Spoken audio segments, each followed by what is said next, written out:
Hi friends, welcome back to our channel Easy Way to Learn English. So இன்றைக்கி இந்த வீடியோவில் நம்ம என்ன பார்க்க போகிறோம் அப்படின்னு தெரிஞ்சுக்கிறதுக்கு முன்னால் இதுதான் ஃபஸ்ட் டைம் என்னோடய சேனல் நீங்கள் பார்க்குறீங்க அப்படின்னா மறக்காமல் சப்ஸ்கிரைப் பண்ணிடுங்க. கூடவே பெல் சிம்பிளையும் ப்ரெஸ் பண்ணிடுங்க. நீங்கள் கேட்கலாம் எதுக்காக நான் உங்கள் சேனலை சப்ஸ்கிரைப் பண்ணணும் அப்படின்னு. நான் இங்கிலீஷில் இருக்கக்கூடிய எல்லா கிராமர் டாபிக்ஸையுமே தமிழில் கிளியராக உங்களுக்கு நான் டீச் பண்ணுறேங்க. ஸோ உங்களுக்கு என்னோடய டீச்சிங் பிடிச்சிருக்கு, யூஸ்ஃபுல்லாக இருக்குன்னா மறக்காமல் சப்ஸ்கிரைப் பண்ணிவிட்டு வீடியோவை வாட்ச் பண்ணுங்கள். வீட்டுக்கு தேவையான க்ராசரிஸை ஷாப் பண்ணணும், ஆனால் வெளியில் போய் ஷாப் பண்ண முடியாது அப்படின்னு நினைக்கிறீங்களா? அப்போ உங்களுக்கான ஆப் தாங்க இது BuyMote. ஸோ இந்த ஆப்போட லிங்க்கை நான் டிஸ்கிரிப்ஷனில் தானே, அதை வேணும்னா இன்ஸ்டால் பண்ணி யூஸ் பண்ணி பாருங்கள். 20% டிஸ்கவுண்ட்டில் உங்களுக்கு எல்லா ப்ராடக்ட்டுமே கிடைக்கிது. டெலிவரியும் 5 to 7 ஒர்க்கிங் டேஸ்க்குள்ளே உங்கள் வீட்டுக்கே வந்துடும். ஸோ அலையாமல் பணத்தையும் மிச்சம் பண்ணணும்னு நினச்சிங்கன்னா இந்த ஆப் பெஸ்ட். நம்ம ப்ரோனவுன்ஸோட ஒவ்வொரு டைப்பையும் தனித்தனியாக பார்த்துட்ருக்கோம் இல்லையா? ஸோ இதில் சாப்டர் 8 Interrogative Pronouns அதோட டெப்த் அண்ட் டீட்டெயில்டாக இந்த வீடியோவை நம்ம பார்க்க போகிறோம். ஃபஸ்ட்டு பாருங்களேன், இதில் கொடுத்துருக்காங்க சில சென்டென்சஸ், அதை நான் ரீட் பண்ணி காட்டிடுறேன். அப்புறம் அதில் என்ன சொல்ல வராங்க அப்படிங்கிறது உங்களுக்கு புரியும். ஹூ இஸ் ஹீ அப்படின்னா என்ன? அவன் யார்? He is Rama my cousin. அவன் பேர் ராமா, அவன் என்னோட கசின்.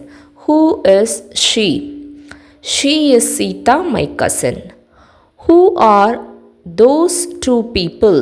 இதில் பாருங்கள், they are Rama and Sita my cousins. Whom did you see?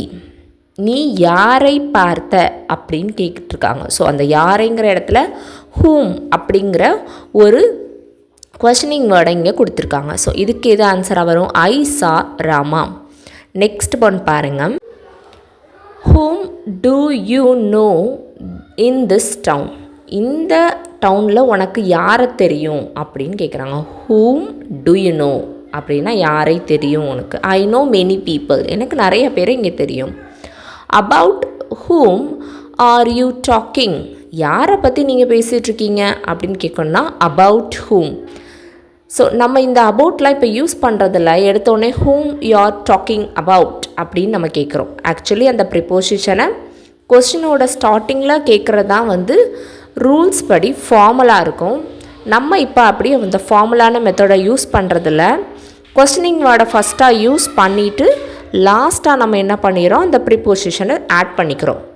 So அது இன்ஃபார்மல் வே தான், இருந்தாலும் அது தப்பு கிடையாது அப்படின்னு கொஸ்டின் கேட்கலாம். அதுக்கு எது ஆன்சராக வரும்? I am talking about Rama. நான் ராமாவை பற்றி பேசிகிட்ருக்கேன் அப்படின்னு சொல்கிறது. Whose is this bat? யாருடைய பேட் இது? It is Rama's. Whose is this sari? இந்த சாரி யாரோடது அப்படின்னு கேட்குறாங்க. It is Sita's. இது சீதாவுடையது அப்படின்னு சொல்லியிருக்காங்க. Whose are those names? இங்கே இருக்கிறதெல்லாம் யாருடைய பேர் அப்படின்னா ஹூஸ் ஆர் தோஸ் அப்படிங்கிறத யூஸ் பண்ணியிருக்காங்க. They are the names of the winners. அங்கே இருக்கிறதெல்லாம் வெற்றியாளர்களுடைய பெயர் அப்படின்னு சொல்லியிருக்காங்க.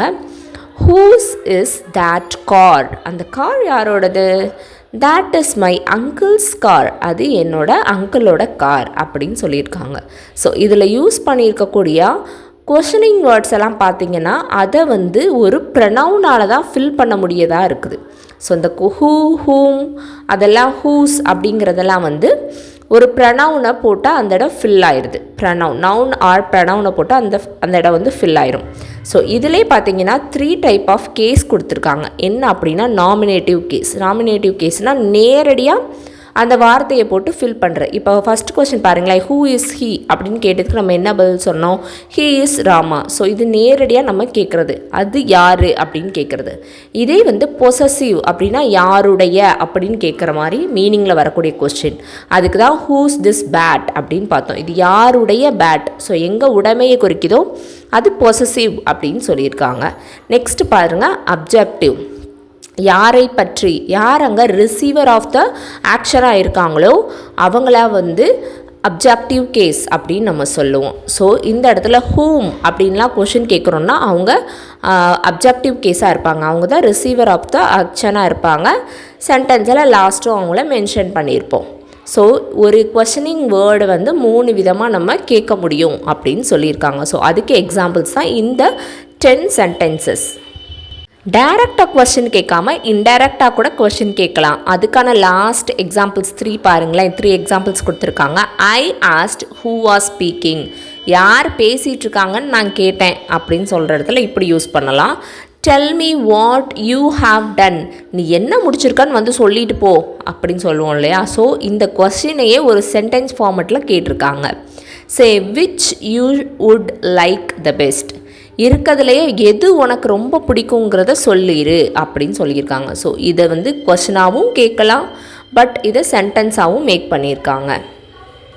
அகெயின் இந்த பேஜில் என்ன கொடுத்துருக்காங்க அப்படின்னு கேட்டிங்கன்னா, அதே மாதிரி நாமினேட்டிவ், பொசசிவ், அக்யூசேட்டிவ், இந்த மாதிரி ஹூ, ஹூஸ், ஹூம் இதை வச்சு கொஸ்டின் கேட்டிருக்காங்க. இதில் நம்ம என்ன நோட் பண்ணணும் அப்படின்னா, ஹூ அப்படிங்கிறது வந்து மேல் ஜெண்டராகவும் இருக்கலாம், ஃபீமேல் ஜெண்டராகவும் இருக்கலாம். ஹூஸ் அப்படிங்கிறது வந்து மேல் அண்ட் ஃபீமேல் ஜெண்டரை குறிக்கக்கூடியதாக இருக்கலாம். அது வந்து சிங்குலர் ஒன்றாகவும் இருக்கலாம், ப்ளூரல் ஒன்றாகவும் இருக்கலாம். ஸோ அதை தான் இந்த ஹூ, ஹூஸ், ஹூம் அப்படிங்கிற வேர்டை வச்சு சொல்லியிருக்காங்க. இதே இது வந்து இன்னொரு வேர்டு யூஸ் பண்ணியிருப்பாங்க, விச்சுங்கிற கொஷினை வச்சு நம்ம ஒரு சென்டென்ஸ் மேக் பண்ணுறோம், ஒரு கொஷின் ரைஸ் பண்ணுறோம் அப்படின்னா அதுக்கு வந்து சிங்குலர், ப்ளூரல், மாஸ்குலைன், ஃபெமினைன் மட்டும் இல்லாமல் நியூட்டர் ஜெண்டரும், அதாவது உயிரற்ற பொருட்களும் ஆன்சராக வரலாம். ஸோ அந்த மாதிரியான கொஷினுக்கு நீங்கள் விச்சுங்கிற கொஷின் வேர்டை நீங்கள் கேட்கலாம். அந்த விச்சுங்கிறத வச்சு ஒரு கொஷின் நீங்கள் ரைஸ் பண்ணுறீங்க அப்படின்னா அதுக்கு எதுவாக வேணாலும் ஆன்சர் இருக்கலாம். அதுக்கு ஆன்சர் வர்றது ஒரு கேர்ளா, பாயா, ஒரு திங்கா, அது சிங்குலராகவும் இருக்கலாம், ப்ளூரலாகவும் இருக்கலாம். ஸோ அதை தான் இங்கே வந்து மென்ஷன் பண்ணியிருக்காங்க. ஸோ அந்த க்ரீன் இதில் நோட் பண்ண சொல்லி கொடுத்துருக்காங்க இல்லையா. The forms whoever, whichever, whatever are intensive அப்படின்னு கொடுத்துருக்காங்க. அதுக்கெல்லாம் என்ன அர்த்தம் அப்படின்னு நீங்கள் கேட்டிங்கன்னா, ஹூவெவர் யாராக வேணா இருக்கலாம், விச்சவர் எதுவாக வேணா இருக்கலாம், வாட்டவர் என்னவா வேணா இருக்கலாம். ஸோ இந்த மாதிரியான கொஷினிங் வேர்ட்ஸை நம்ம பேசும்போது கொஷினை ரேஸ் பண்ணுறதுக்காகவும் யூஸ் பண்ணிக்கலாம், இல்லை நம்ம பேச்சுக்காகவும் யூஸ் பண்ணிக்கலாம். ஸோ இந்த மாதிரி இருக்கிறத வந்து காம்பவுண்ட் இன்ட்ராகேட்டிவ் ப்ரொனவுன்ஸ் அப்படின்னு சொல்கிறாங்க. ஸோ இந்த பேஜில் நம்ம ஞாபகம் வச்சுக்க வேண்டியது, ஸோ எதெல்லாம் வந்து ஹூ, ஹூஸ், ஹூம் இது வந்து எங்கெங்கே எப்படி யூஸ் பண்ணணும், அப்புறம் விச்சுங்கிறது எந்த இடத்துல எப்படி யூஸ் ஆகுது, அப்புறம் வந்து வாட்டெவர், விச்செவர், ஹூஎவர் இதெல்லாம் எங்கே எப்படி யூஸ் பண்ணணும் அப்படிங்கிறத இந்த பேஜில் எக்ஸ்பிளைன் பண்ணியிருக்காங்க. ஸோ இந்த பேஜில் பார்த்தீங்கன்னா ஒரு எக்ஸசைஸ் கொடுத்துருக்காங்க. அந்த எக்ஸசைஸ்க்குள்ளே போகிறதுக்கு முன்னால் formal and informal way of asking questions அப்படின்னு கொடுத்துருக்காங்க. அதாவது ஹூம் வச்சு நான் கொஷின் கேட்குறது சொன்னேன் இல்லையா. ஸோ அந்த ப்ரிப்போசிஷனை முன்னாடி யூஸ் பண்ணியிருப்பாங்க, அது formal way.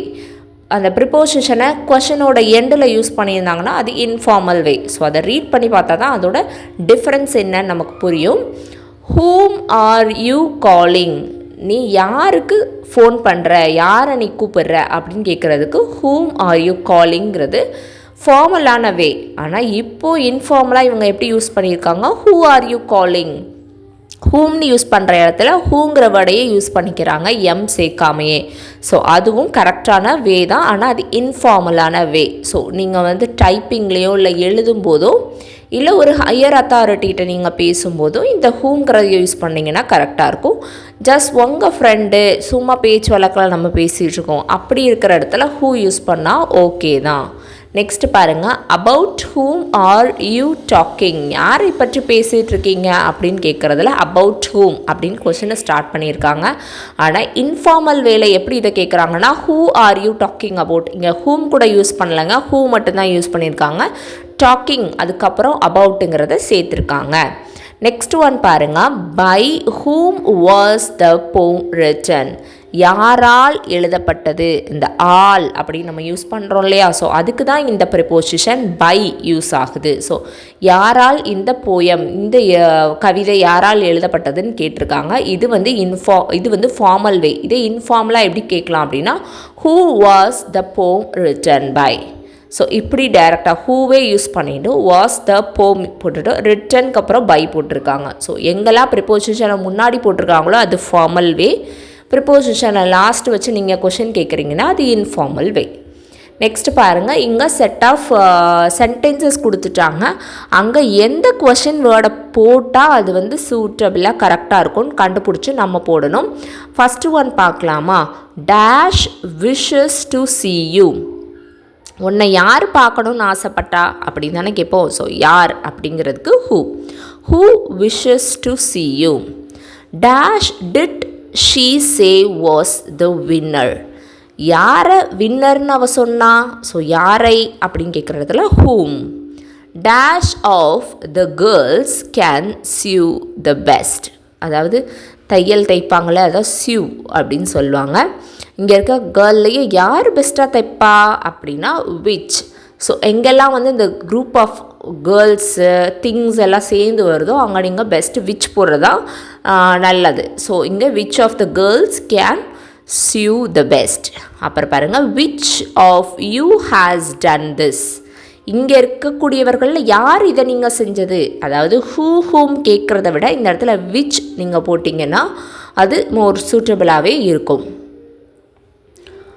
who of you போட்டிங்கன்னா அது கரெக்டாக வராது. whose of you போட்டிங்கன்னா ஓகே தான். பட் எங்கெல்லாம் வந்து இங்கே வந்து சிங்குலர் அண்ட் ப்ளூரல், அப்புறம் வந்து மாஸ்குலின், ஃபெமினைன், நியூட்டர், ஜெண்டர் எல்லாத்துக்கும் பொதுவான வேர்டு விச். ஸோ அதனால் இங்கே விச் போட்டிங்கன்னா கரெக்டாக இருக்கும். Dash was that speaking to you. யார் உங்ககிட்ட பேசிகிட்ருக்கா அப்படின்னு கேட்கும்போது who was that speaking to you. Dash do you think they are. What do you think, அவங்கள பற்றி நீ என்ன நினைக்கிற. ஸோ என்னங்கிற question word. So what. Dash of these pets will you take. இங்கே இருக்கிற பேட்ஸில் நீங்கள் எதை எடுத்துப்ப, அப்போ விச். ஸோ விச்சுங்கிறது பேர்ட்ஸ்க்கும் யூஸ் ஆகும், கேர்ள்ஸ்க்கும் யூஸ் ஆகும். நெக்ஸ்ட் பாருங்கள், dash is that for. What is that for, இது எதுக்கு, எதுக்காக இதை நம்ம யூஸ் பண்ணுறோம் அப்படின்னு கேட்குறதுக்கு what. What have you decided to do, நீ என்ன செய்யலான்னு யோசிச்சுட்ருக்க அது. why did they fight each other for, எதுக்கு அவங்க ரெண்டு பேரும் சண்டை போட்டுட்ருக்காங்க. ஸோ எதுக்கு, ஏன் அப்படின்ற இடத்துல why அப்படிங்கிற கொஸ்டின் வேர்டை நீங்கள் கேட்கணும். Dash of these ladies is your mother. இங்கே இருக்கக்கூடிய லேடிஸில் எது உங்கள் அம்மா அப்படின்னு கேட்போம்ல. ஸோ அந்த எதுக்கு பதிலாக தான் விச். நெக்ஸ்ட் பாருங்கள், dash is going to take out the trash. யார் இங்கே இருக்கிறவங்கள யார் போய் குப்பை தொட்டி எடுக்க போகிறீங்க அப்படின்னு கேட்குறது. So who is going to take. So இந்த இடத்துல ஹூ போட்டிங்கன்னா சூட்டபிளாக இருக்கும். ஸோ உங்களுக்கு எப்படி கொஸ்டின் ஃப்ரேம் பண்ணுறது, அதில் எந்த விதமான கொஸ்டினிங்கோட குறிப்பாக அதுவும் WH கொஷனை நீங்கள் எங்கே எப்படி யூஸ் பண்ணுறது அப்படிங்கிறது இந்த வீடியோ பார்த்ததுக்கப்புறம் உங்களுக்கு கிளியராகவே புரிஞ்சிருக்கும்னு நான் நம்புகிறேன். ஸோ தேங்க்ஸ் ஃபார் வாட்சிங் திஸ் வீடியோ.